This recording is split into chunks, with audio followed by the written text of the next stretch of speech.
Hello everybody, welcome to Voices of Friedreich's Ataxia. Our goal is to raise awareness and funds to cure Friedreich's Ataxia, FA. Today we will talk about FA Has Taught Me a Lot by Kendall Harvey. Before I was diagnosed in 2013, I had never even heard of Friedreich's Ataxia.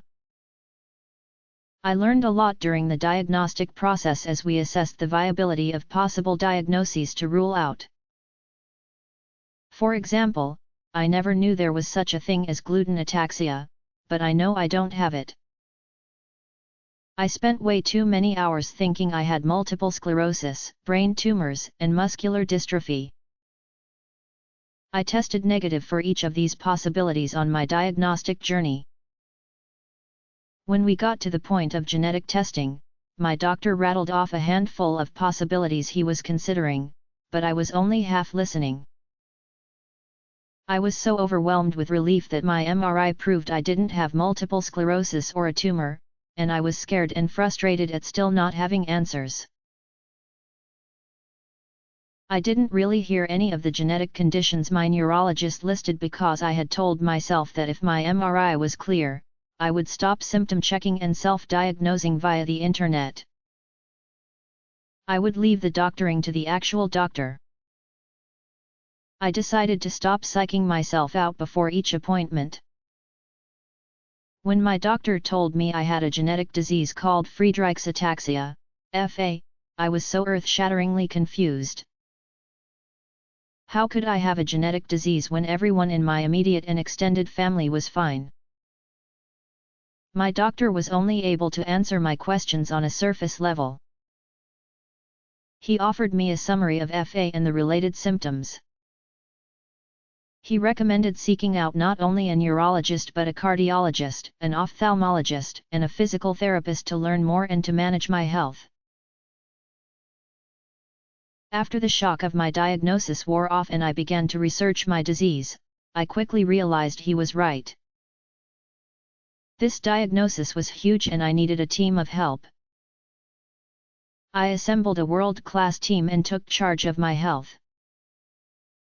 After more than 7 years as an FA patient, I have learned way more science than I ever anticipated. After all, I studied public relations in college for a reason. Math and science aren't my strong suit. Yet I have found myself thrust onto a medical stage because of my diagnosis. My FA symptoms have progressed to the point that I am dependent on a walker to move about my day safely. My walker acts as an invitation to discuss my disability almost every single time I leave my house. I often find myself talking to strangers, acquaintances, and friends about my DNA, the effects of my progressive cellular damage, the wide array of symptoms I currently and will eventually experience, and so on. I hear about friends, relatives, and acquaintances who have disabilities and get asked random questions about their medical health. My FA reality seems to have come full circle. Because I chose to publicly share my journey with FA, there is a spotlight on me. I am so honored to write for Friedreich's Ataxia News. I am proud to be a consistent top fundraiser for Right Ataxia. I have spread awareness about FA in all of my circles. This stage has afforded me some really neat opportunities.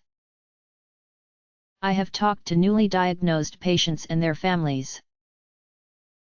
I have shared my story with local news outlets.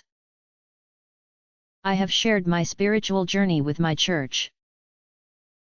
I have offered my time and my body to clinical studies and trials. Not only has all of this taught me so much about the science of what makes me who I am, but it has taught me about how my disease has shaped my character. It has redefined and forever changed so much of who I am. I am stronger than I thought I was. I have learned when to set my pride aside and seek help, and when to prove myself able. I have learned how to share my story. I have learned that no matter what happened to my body, I am resilient, strong-willed, and capable. I am thankful for all that life with FA has taught me. Kendall Harvey is also an FA patient, and this information was taken from Team Kendall with their permission.